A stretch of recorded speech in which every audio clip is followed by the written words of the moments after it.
दोस्तों अब हम एफडी के रूल समझ लेते हैं।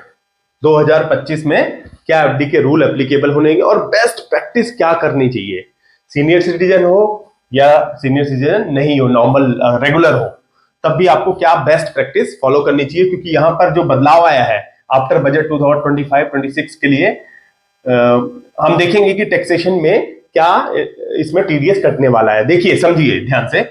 जो regular non citizen senior citizen नहीं है, उनके लिए जो लिमिट है, जो एफडी से वो इंटरेस्ट कमाते हैं, वो 40,000 से अब 50,000 हो गई है। पहले एक थ्रेशोल्ड लिमिट थी कि 40,000 तक जैसे ही वो इनकम कमा रहा है इंटरेस्ट से, तो बैंक क्या करता था, एक 10% का टीडीएस काट करके वो डिपॉजिट करता है इंटरेस्ट की इनकम को उस बंदे के अकाउंट में। ठीक है। अब सीनियर सिटीजन के केस में 50,000 से 1,00,000 रुपए तक की इनकम पर इंटरेस्ट इनकम तक छूट मिल गई है। बैंक कोई भी टीडीएस नहीं काटने वाला। ये तो आपको समझ में आ गया कि 50 से 1,00,000 और यहां 40 से 50,000 जो सीनियर सिटीजन नहीं है। देखिए, एक चीज और है, मैं 2 पॉइंट आपको बताऊंगा। एक चीज ये है कि जब भी कभी हम, क्योंकि मैं यहां दोनों की बात करने वाला हूं कि फिक्स डिपॉजिट के रूल के बारे में बात करने जा रहा हूं, चाहे वो नॉन सीनियर सिटीजन है या नहीं है।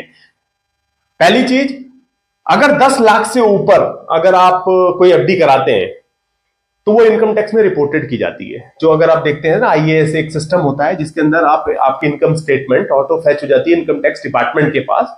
तो वहां आपकी इनकम जस्टिफिकेशन के लिए वो बेसिकली क्वेरी एक रेज हो जाती है कि हाँ वो वहां रिपोर्टेड है। वो हालांकि क्वेरी वो रैंडम बेसिस पे आए या ना आए वो डिपेंड करता है, बट 10 लाख से ऊपर वो रिपोर्ट हो जाती है इनकम टैक्स के तहत। ठीक है। तो करना क्या चाहिए कि अगर आप, पहली चीज बेस्ट प्रैक्टिस में बता रहा हूं, टैक्स आपने जान लिया है, 5 लाख रुपए का एक बैंक में आप एफडी करो, एक एग्जांपल के तौर पे मैं बता रहा हूं, और 5 लाख का दूसरे बैंक में करो। मान लो ये एसबीआई है, ये एचडीएफसी है। 2 जगह करने से फायदे, पहला तो रिपोर्टिंग इनकम टैक्स में नहीं गई, क्योंकि आपने 10 लाख से एक बैंक में 10 लाख से ऊपर नहीं जाना चाहिए, तो आपने 5-5 लाख की 2 एफडी बनवा ली 2 अलग बैंकों में। रेट आप एज्यूम कर लो कि 8% ले लो कि आपको मिला, यहां पर भी 8% मिला। कितना टैक्स लगा?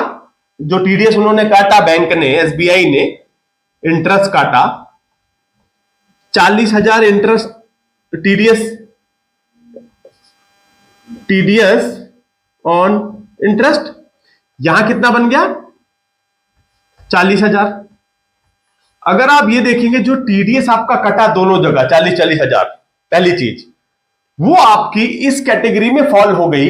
अगर आप सीनियर सिटीजन नहीं है तो अगर पूरे साल में एक बैंक, ये अलग अलग चलता है, ये कंसोलिडेटेड बेसिस पे नहीं है। एसबीआई ने देखा कि आपकी इनकम पूरे साल में 40,000 की इंटरेस्ट से हो रही है, यहां एचडीएफसी ने देखा कि 40,000 तक हो रही है, तो दोनों ने टैक्स नहीं काटा। इनफैक्ट ये 9% भी हो गया 50,000। आप तो नए नियम के तहत, नए रूल्स के तहत, नए बजट के तहत अगर आपके ये 9% भी है, 8 की जगह ये 9 भी है, और आपकी इनकम मान लो 50,000 हो गई, यहां 9% हो गया टैक्स रेट ऑफ इंटरेस्ट, और यहां मिला 50,000, तो इसके बाद भी आपका नो टीडीएस आपका नहीं कटेगा, क्योंकि इस बजट में इसकी लिमिट, थ्रेशोल्ड लिमिट को बढ़ा दिया गया है। 40,000 से वो 50,000 हो गई है। तो देखो, पहला फायदा 2 एफडी कराने से कोई टीडीएस नहीं कटा दोनों जगह।